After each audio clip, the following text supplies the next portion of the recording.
जैसे जैसे समय बदलता जाता है, बहुत सारी चीज़ें बदलती हैं और जो चैलेंज हमारे सामने आते हैं, उनके नए-नए सॉल्यूशन भी सामने आते हैं। समय रहते हमें उन सॉल्यूशन को समझना चाहिए।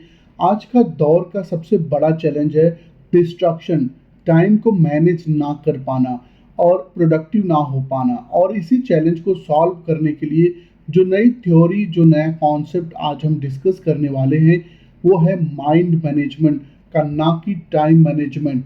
आज बुक समरी है mind management not time management, productivity one creativity matters, जिसे लिखा है डेविड कैडवी ने।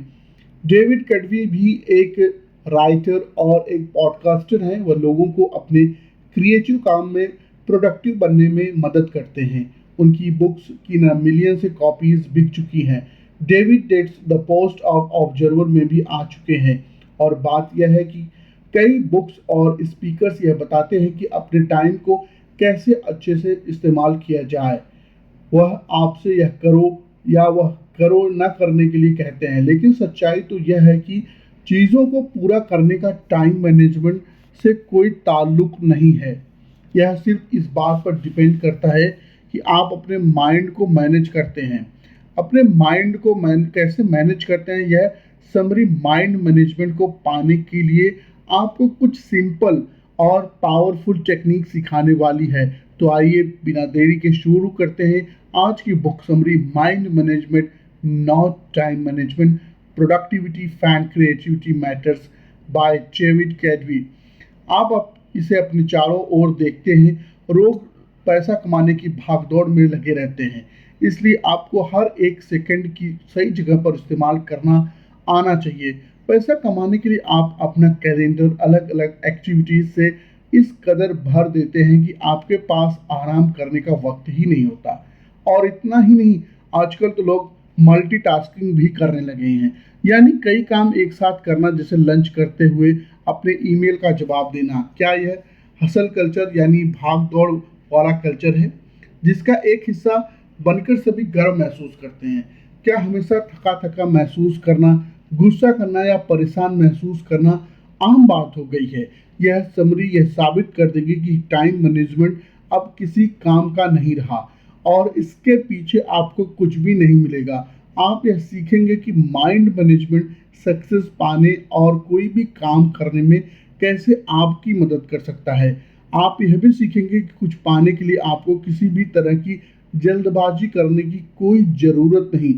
टाइम मैनेजमेंट नहीं, माइंड मैनेजमेंट अपने गोल्स को पाने का बेहतर तरीका है। तो आइए शुरू करते हैं इस पहले चैप्टर से, mind management not time management. इस बुक के ऑथर डेविड कैडवी खुद को एक राइटर नहीं मानते। उन्हें बचपन से ही लिखना कुछ खास पसंद नहीं था, लेकिन एक दिन उन्हें एक ऐसी बुक डील ऑफर की गई जिससे कोई बेवकूफ़ ही मना कर सकता था। इसलिए डेविड ने अपनी लाइफ को इस तरह प्लान किया ताकि वह एक बुक लिख सके। सबसे पहले उन्होंने इस बात का ध्यान रखा कि उनके पास बुक लिखने के लिए अच्छा खासा टाइम हो। उन्होंने अपने दोस्तों के साथ डिनर और दूसरे प्लान्स को कैंसिल कर दिया, पर इनकी जगह अपने राइटिंग सेशंस को रखने लगे। डेविड ने डेट्स पर जाना भी छोड़ दिया, यहाँ तक कि अपनी ग्रोसरी और खाना भी घर पर डिलीवरी पे मंगाने लगे। उन्होंने अपनी बुक लिखने पर फोकस करने के लिए अपनी जी जान लगा दी। एक राइटर के दिमाग में शब्दों का जैसे एक पिटारा सा होता है, पर वो शब्दों के साथ खेल जाते हैं। लेकिन डेविड के लिए यह सब इतना नेचुरल या आसान नहीं था। जब वह लिखने बैठते तो एक शब्द भी नहीं लिख पाते थे और न जाने कंप्यूटर के सामने बैठे बैठे यूं ही कितने घंटे निकल जाते। फिर उन्हें खुद पर प्रेशर महसूस होने लगा। खुद डेविड को अगले कुछ हफ्तों में बुक का 25वां काम खत्म करके पब्लिशर को देना था। अगर वह ऐसा नहीं कर पाते तो डील कैंसिल हो सकती थी। डेविड अपनी फैमिली और दोस्तों को निराश नहीं करना चाहते थे। बड़बड़ाहट में उन्होंने कोस्टिका में एक रिट्रीट ज्वाइन करने का मन बनाया। वह यह बात अच्छे से जानते थे कि वहां जाकर भी वह कुछ लिख नहीं पाएंगे। क्या इसका मतलब यह है कि रिट्रीट ज्वाइन करने से उन्हें पछतावा हुआ? बिल्कुल हुआ, लेकिन डेविड ने सोचा कि जगह बदलने से शायद उन्हें राइटर्स ब्लॉक से बाहर निकलने में मदद मिलेगी। डेविड को रिट्रीट के लिए हाँ कहने के बाद पछतावा होने लगा और वह अपने घर से बाहर निकल गए। वह अपनी फ्रस्ट्रेशन को दूर करना चाहते थे। तब उनकी मुलाकात डिएगो से हुई। वह रोड के दूसरी तरफ थे। जब उन्होंने डेविड को इस तरह बुलाया जैसे मानो वह दोनों दोस्त थे, डिएगो ने हाथ से इशारा करते हुए डेविड को बुलाया और उनसे स्पेनिश में बात करने लगे। डेविड एक बेवकूफ की तरह नहीं दिखना चाहते थे, इसलिए उन्होंने डिएगो से बात का जवाब दिया। उनकी बात पर डेविड को पता चला कि डिएगो ऐसे ही कुछ बात करना चाहता था। उन्हें बीच पर घुमाना और बारिश का मौसम बेहद पसंद था। उनकी बातें ज्यादा लंबी तो नहीं चली, लेकिन डेविड ने इसके बाद काफी अच्छा महसूस किया। जब डेविड घर लौटे तो दोबारा कंप्यूटर के सामने बैठ गए। अगले 1 घंटे में डेविड पहला चैप्टर लिखने में कामयाब रहे। इससे डेविड को समझ में आया कि ऐसा क्या हुआ था जिससे वह लिख पाने में कामयाब हो रहे थे। इसकी वजह लिखने के लिए समय निकालना नहीं था। टाइम मैनेजमेंट अब इफेक्टिव यानी कारगर नहीं रहा। आपको टाइम की नहीं बल्कि लिखने के लिए सही मेंटल स्टेट में होने की जरूरत है। इसे ही डेविड माइंड मैनेजमेंट कहते हैं। माइंड मैनेजमेंट का मतलब है अपनी क्रिएटिविटी एनर्जी को प्रायोरिटी देना, लेकिन यह आपका वक्त भी जाया कर सकता है। आपने कभी अपनी लंबी टू डू लिस्ट को देखकर जीरो मोटिवेशन महसूस किया है? ऐसा हम सभी के साथ होता है। फिर भी माइंड मैनेजमेंट से आप इतना मुश्किल से निकल सकते हैं। माइंड मैनेजमेंट का मतलब है किसी काम या प्रॉब्लम को अलग नजरिए से देखना। या टाइम मैनेजमेंट में आप खुद से पूछते हैं कि अब मैं क्या कर सकता हूँ। ज्यादातर समय सवाल की वजह से आप टाल मटोल करते हैं। आप यह जानते हैं कि आपको कुछ करना या ना करना जरूरी होता है। माइंड मैनेजमेंट में आप खुद से पूछते हैं कि आप में कौन सा काम करने के मूड में हैं और मुझे ऐसा क्या करना चाहिए जो मेरे मूड के साथ फिट हो सके। अपने काम को पूरा करने का सबसे अच्छा तरीका है कि आपका मेंटल स्टेट और वह काम दोनों एक दूसरे के साथ मैच करना चाहिए। इससे एनर्जी और वक्त जैसे रिसोर्सेस वेस्ट नहीं होते। वेस्ट नेक्स्ट चैप्टर में क्रिएटिव स्पीड स्पॉट क्रिएटिव होना कोई भी ऐसी चीज नहीं है जो आसानी से आपके अंदर आ जाती है। यह कोई ग्रॉसरी नहीं जिसे आप खरीद कर ला सकते हैं। क्रिएटिविटी की प्रोसेस में वक्त लगता है। कोई कहानी सुनाने, गाना लिखने या फिर एक पेंटिंग बनाने के लिए आपका स्टेट ऑफ माइंड सही होना बहुत जरूरी है। डेविड क्रिएटिव मोड में घुसने के लिए 2 तरह की थिंकिंग का इस्तेमाल करते हैं, जो है डाइवर्जन थिंकिंग और कन्वर्जन थिंकिंग। डाइवर्जन थिंकिंग तब होती है जब आपके थॉट्स यानी विचार बिखरे हुए होते हैं। इसमें आपका ध्यान कई चीज़ों पर होता है। जब आप इन अलग अलग थॉट्स को जोड़ देते हैं तो इन्हें कन्वर्जन थिंकिंग कहते हैं। तब राइटिंग का ही एग्जाम्पल ले लीजिए। आप कुछ कहना चाहते हैं लेकिन उसे कहने के लिए आपके पास कई तरीके हैं। पहला, आप कहना क्या चाहते हैं? क्या आप इसे फॉर्मल तौर पर कहना चाहते हैं या फिर ऐसा कहना चाहते हैं जैसे आप एक दोस्त से बात कर रहे हो? क्या आप इसे कोई नाम नहीं देना चाहते या फिर आप सभी को यह बता देना चाहते हैं कि इसे आपने लिखा है? इसे डाइवर्जन थिंकिंग कहते हैं। कन्वर्जन थिंकिंग उसे कहते हैं जब आप अपने ऑप्शंस में से किसी एक को चुनते हैं। जैसे मान लीजिए कि आप पहले अपने प्यार के बारे में लिखना चाहते हैं। आप अपने रीडर्स के लिए अपनी राइटिंग के टोन को एक दोस्त की तरह पेश करना चाहते हैं। आप इसे कोई नाम नहीं देना चाहते क्योंकि आप खुद की पहचान सबके सामने नहीं लाना चाहते।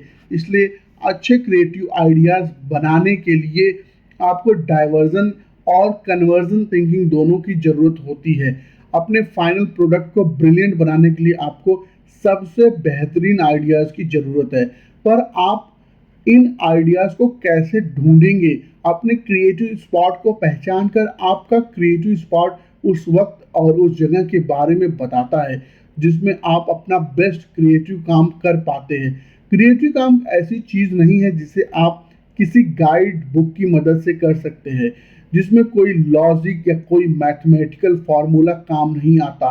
क्रिएटिव वर्क एक ऐसा अनोखा थॉट प्रोसेस है जिसे हम अक्सर इंसाइट कहते हैं, न्यूरो साइंटिस्ट के मुताबिक इंसाइट अचानक हुए एहसास या नजरिए में हुए बदलाव को कहते हैं। इंसाइट को एक न्यूरो मोमेंट भी मान सकते हैं, जो तब होता है जब कुछ मिलने से आपकी आंखों में खुशी के आंसू आ जाते हैं। क्या आपको कभी अचानक से कोई ब्रिलियंट प्लान आइडिया आया है? उसे ही यूरेका या फिर मिल गया यह मूवमेंट कहते हैं। यह तब होता है जब आपने गाने से कुछ मिस शब्द आपको अचानक से मिल जाए, या आप अपनी कहानी का एक परफेक्ट प्लॉट ढूंढ निकालते हैं। अब दोबारा कुछ पैट करना चाहते हैं, लेकिन यह नहीं जानते कि क्या पैट करें। इसके लिए आपकी पसंदीदा कार्टून कैरेक्टर को पेंट करने के लिए बारे में अचानक याद आना एक न्यूरो मोमेंट होगा, जिसके खास वक्त के दौरान अपने क्रिएटिव स्पॉट को ढूंढना आसान हो सकता है।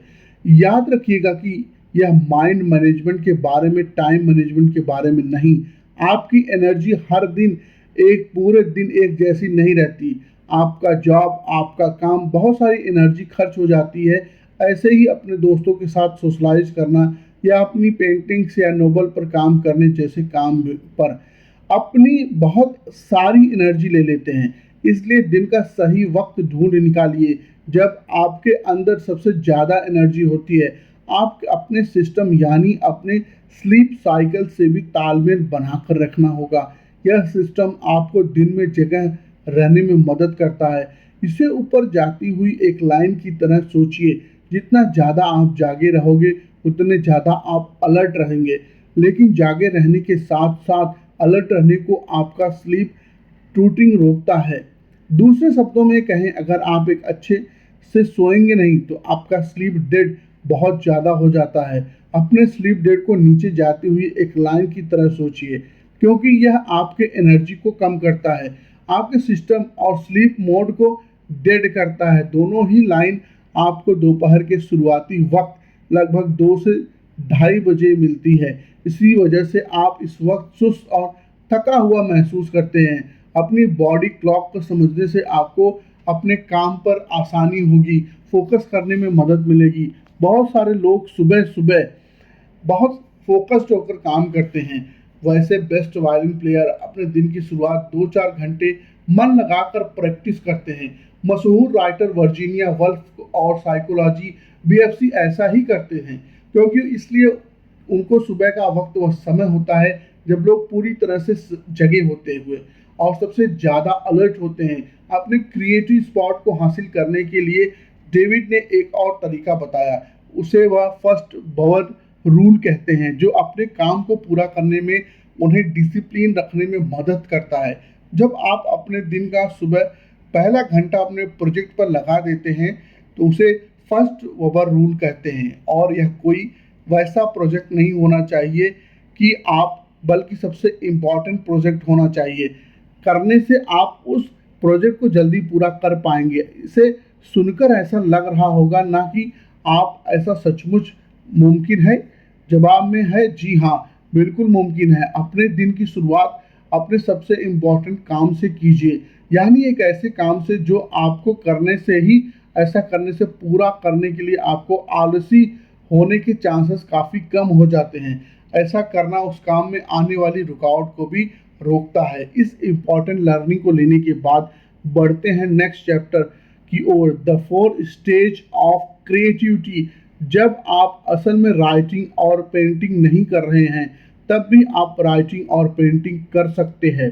क्रिएटिविटी का प्रोसेस सिर्फ राइटिंग और पेंटिंग के बारे में नहीं, इसे सोशल साइकोलॉजिस्ट ग्राम बोलर कंट्रोल के 4 स्टेज या क्रिएटिविटी के 4 स्टेज कहते हैं। पहला स्टेज है प्रिपरेशन, यानी कि तैयारी करना। यह तब होता है जब आप अपने प्रोजेक्ट के बारे में सब कुछ सोचते हैं।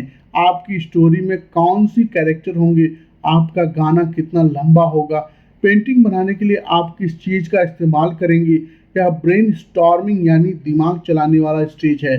इसमें आपके पास प्रोजेक्ट की इतनी इंफॉर्मेशन होनी चाहिए कि आप एक चलते फिरते इंसाइक्लोपीडिया की तरह हो जाते हैं। डेविड ने भी अपनी बुक पर इसी तरह से काम करना शुरू किया था। ऐसा भी वक्त हुआ जब वह अपने लिविंग रूम में बैठकर इंफॉर्मेशन के ऐसे सोर्सेस खोलकर देखा करते थे डेविड के चारों ओर बुक्स, न्यूज़पेपर और जर्नल्स बिखरे रहते थे। उनके पास एक व्हाइट बोर्ड भी था, पर वह पॉसिबल टॉपिक्स और चैप्टर लिखते थे। डेविड ने जो जो रिसर्च की थी वो समय की बर्बादी नहीं थी, यह उन्हें क्रिएटिविटी के इस अगले स्टेज तक पहुंचाने में मदद कर रही थी। दूसरा स्टेज इन्ब्यूकेशन था। यह ऐसा वक्त होता है जब आप अपने प्रोजेक्ट पर इतना एक्टिव होकर काम करते हैं कि आप शायद किसी और चीज पर काम कर रहे होते हैं या फिर अपने दोस्तों और फैमिली के साथ वक्त बिता रहे होते हैं। हमें बीच में ब्रेक लेने की जरूरत होती है। इसी काम को तुरंत पूरा करने के लिए खुद को मजबूर करना हमेशा काम नहीं करता। ऐसा करने में आप फ्रस्ट्रेट होने लगेंगे, आपको गुस्सा आ जाएगा, हो सकता है आपको क्रिएटिव स्पॉट को ढूंढने में और तीसरे स्टेज पर जाने में मुश्किल होगी। तीसरा स्टेज एलिमिनेशन है या यूरेका या आहा मोमेंट है। तीसरे स्टेज को पूरी तरह नहीं समझाया जा सकता। ऐसा इसलिए है क्योंकि यह अचानक से होने वाला और अनप्रिडिक्टेबल होता है। जैसा कि बताया गया है कि अगर आप जरूरी तैयारी नहीं करेंगे तो आप इस स्टेज तक नहीं पहुंच सकेंगे। आपको पहले स्टेज पर बहुत सा वक्त देना होगा। आइए जानते हैं कि पहला स्टेज आपको तीसरे स्टेज पर पहुंचने में कैसे मदद करता है। इसके लिए हम द बीटल्स के पॉल मैककार्टनी का एग्जाम्पल लेंगे। पॉल मैक यस्टरडे नाम का वह यादगार गाना बड़े ही अनोखे तरीके से कंपोज किया था। उन्हें इस गाने की धुन अपने सपने में सुनाई दी थी। जब उनकी आंख खुली तो वह आधी नींद में उठकर अपने पियानो पर उस धुन को बजाने लगी और इस तरह इतिहास का सबसे महान गाना एक गाना बना। लेकिन यह इतना भी आसान नहीं था। अनरेड लिखने से पहले भी पॉल कुछ गाने और बना रहे थे। वो सालों से म्यूजिक क्रिएट करते थे और क्योंकि यह यस्टरडे जैसे गाना लिख पाए थे, उनका काम वहीं नहीं रुका था। पॉल ने यह पक्का किया था कि वह चौथे स्टेज को भी अच्छे से पूरा करेंगे, जो है वेरिफिकेशन। चौथा स्टेज वेरिफिकेशन है। तब होता है जब आप एलिमिनेशन की स्टेज में आए यूरेका मूवमेंट के बारे में सोचते हैं। इससे आप पक्का कर लेते हैं कि आपका जो आइडिया था वह फुल प्रूफ और ब्रिलियंट है। आप यह डबल चेक करते हैं किसी चीज़ की कमी तो नहीं है। पॉल को 100% विश्वास तो नहीं था उनका बनाया हुआ गाना ओरिजिनल था। उन्हें लगा कि हो सकता है कि यह भी एक ऐसी धुन थी जो पहले कभी नहीं सुनी थी। ऐसे वक्त ऐसे नपी या सॉफ्टवेयर नहीं हुआ करते थे जो यह बता सके कि कोई धुन ओरिजिनल है या नहीं। इसलिए पॉल ने 1.5 साल इस बात को पक्का करने में ही लगा दिया कि वह धुन उनकी ही है या नहीं। इसी दौरान उन्होंने अपने गाने को बदलने के लिए उसके रिलिक्स, ट्यून और अरेंजमेंट को सुधारने पर काफ़ी काम किया। अगर आप क्रिएटिविटी के हर स्टेज में अपना वक्त नहीं लगाएंगे तो आप कभी कोई मास्टरपीस नहीं बना सकते। आपको इस पूरे प्रोसेस के हर स्टेज से होकर गुजरना होगा। नेक्स्ट 10 चैप्टर है दी 7 mental state of creative work. David का कोई स्ट्रिक्ट यानी रूल नहीं था, लेकिन उनके पास करने के लिए ऐसे काम और जाने के लिए ऐसी जगह थी जिन्हें लिखने के सही मूड में लाने में मदद करते थे। अपनी छोटी सी नोटबुक में कुछ लिखने के लिए वह जॉन हैंडर सेंटर के 19 5th फ्लोर पर चाहते थे। यह थॉट शुरुआत में बिखरे हुए से रहते थे, लेकिन उन्हें लिखने के बाद डेविड को वह दूसरी चीज़ों में भी दिखने लगती थी जो उन्हें लगता था कि अपनी बुक में शामिल करनी चाहिए। जॉन हैंटेक सेंटर डेविड को उनके थॉट्स को अरेंज करने में मदद करता था। बॉम्बे कॉफ़ी नाम की एक कॉफ़ी प्लेस थी जो डेविड को बहुत पसंद थी।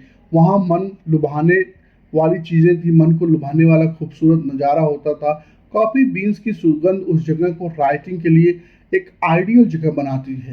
डेविड की तरह आप भी अपने मेंटल स्टेट के मुताबिक अलग अलग तरीके के काम कर सकते हैं। आपका mental state in 7 mental state में से एक हो सकता है। पहला है प्रायोरिटाइज मेंटल स्टेट। यह तब होता है जब तक आप यह बनाते हैं, यह पता कर पाते हैं, फैसला लेते हैं कि आपको क्या करने की ज़रूरत है और आप उसे कैसे हासिल करेंगे। इसमें आप यह भी डिसाइड करते हैं कि क्या इम्पोर्टेंट है और क्या नहीं। यही तो डिबेट जॉन हैडक सेंटर में करते थे।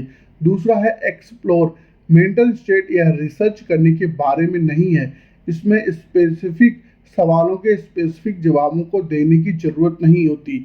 एक्सप्लोर मेंटल स्टेट में यानी क्यूरियोसिटी को खोला छोड़ने के लिए इसे गिल्टी फील ना करने के बारे में कहा गया है। जैसे मान लीजिए कि आप कुछ पेंट करने की सोच रहे हैं, आपको क्या पेंट करना है इस बात पर रिसर्च करते हैं, लेकिन इस चक्कर में आप पेंटिंग की हिस्ट्री पर एक पूरी डॉक्यूमेंट्री देख डालते हैं। आप अपनी क्यूरियोसिटी को फ्री छोड़ देते हैं, यानी आज़ाद कर देते हैं। तीसरा है रिसर्च मेंटल स्टेट। यह एक ऐसी जगह है जहां आप अपने स्पेसिफिक सवाल और उसके जवाब ढूंढते हैं। डेविड ज़्यादातर वक्त स्टेट में रहते थे, वो रिसर्च करते थे और एक चेन एप्टर को कैसे बनाया जाए या फिर कैसे वेरीफाई किया जाए। अपनी बुक में जी फीन वो लिखने वाले हैं, वह सही है या नहीं। चौथा है जनरल मेंटल स्टेट। यह स्टेट वह स्टेट है जहां आप एक्चुअल में काम करते हैं। आप पहले दिए गए मेंटल स्टेट में इकट्ठे किए गए आइडियाज़ को जोड़कर कुछ बनाते हैं, जैसे अपना पहला ड्राफ्ट लिखना। पांचवा है पॉलिश मेंटल स्टेट। यह स्टेट उस काम को एडिट करने और तराशने का है जो आपने पिछले स्टेप में बनाया है। जैसे आप यह ध्यान देते हैं कि आपने कोई सेंटेंस का कोई मतलब हो, पेंटिंग्स हो। आप यह चेक करते हैं कि आप कैनवास पर ऐसी कोई जगह न छूट गई हो जहां आपने पेंट नहीं किया हो, या कोई ऐसा कलर तो नहीं जिसे आपने ज़्यादा डीप या हल्का करने की ज़रूरत है। छठा है एडमिनिस्ट्रेटिव मेंटल स्टेट।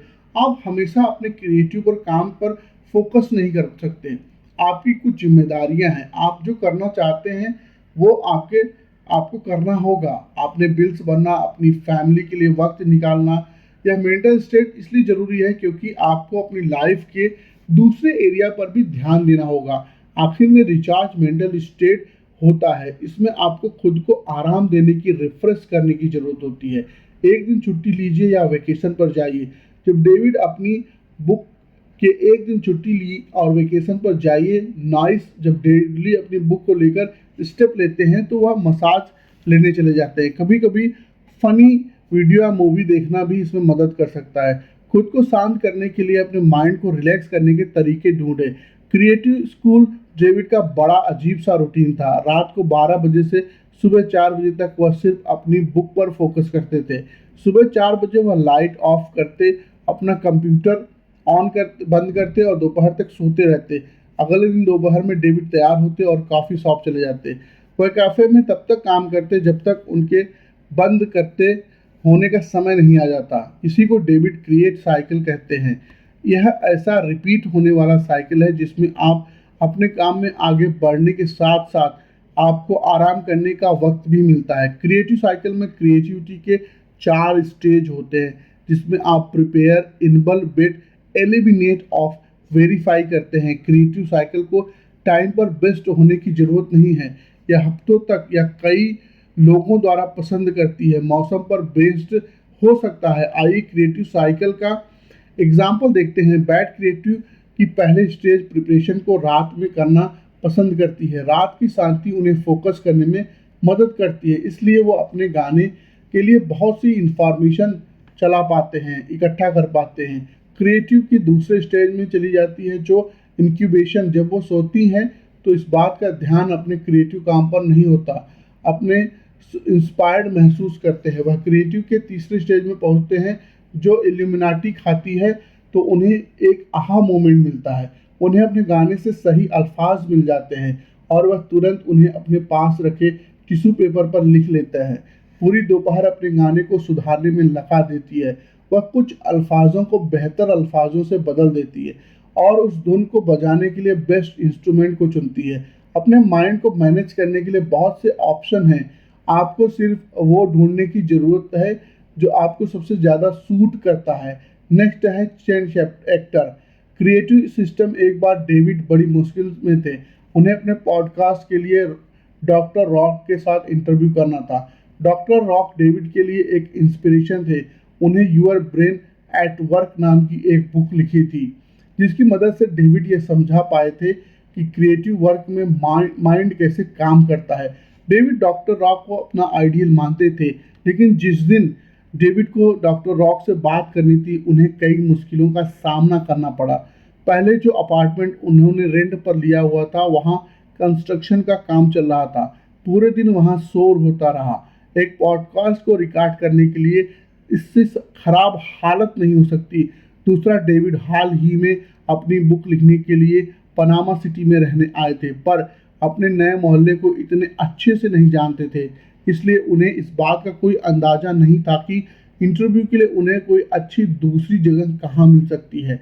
तीसरा, डेविड जानते थे कि इस इंटरव्यू का शेड्यूल बदलना नामुमकिन होगा, क्योंकि डॉक्टर रॉक जैसे जाने माने लोग हमेशा बिजी रहते हैं। यह जिंदगी में एक बार मिलने वाला सुनहरे मौके जैसा था। ऐसा लग रहा था कि यह साफ है कि क्या होने वाला है। डेविड को पॉडकास्ट कैंसिल करना होगा। उस दिन कुछ भी ठीक नहीं हो रहा था, लेकिन बीट का क्रिएटिव सिस्टम एक्टिवेट हुआ और उन्होंने डॉक्टर रॉड को एक ईमेल लिखा। न जाने कैसे लेकर अचानक से वह नाउम्मीद उम्मीद महसूस कर रहे थे।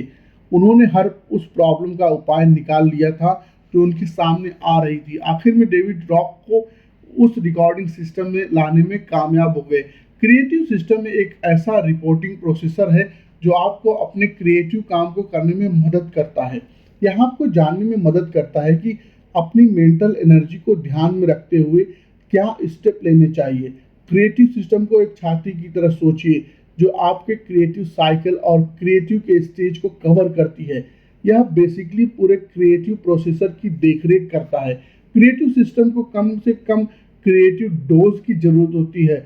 यह वह सबसे छोटी चीज है जो अपने क्रिएटिव काम को आगे बढ़ाने के लिए कर सकते हैं। मान लीजिए आप एक राइटर हैं, अपना मिनिमम क्रिएटिव डोज है अपनी बुक का एक पैराग्राफ लिखना। मिनिमम क्रिएटिव डोज अपनी बुक अपनी दूसरी प्रायोरिटी पर ध्यान देने में मदद करता है। क्रिएटिव काम के लिए आप ओपन लूप भी अच्छी चीज़ है। आइए इसी एग्जाम्पल से समझते हैं। जब हम किसी बिल्ली को खाना देते हैं तो आप ध्यान देते हैं कि उसका खाना खत्म होने वाला है। आप सुपरमार्केट से बिल्ली का खाना लाते हैं और एक मेंटल नोट बना लेते हैं कि यह एक ओपन लूप इसलिए है क्योंकि कैट फूड खरीदना है। आपके दिमाग में लगातार चलता रहता है तब भी जब आप दूसरा काम कर रहे होते हैं।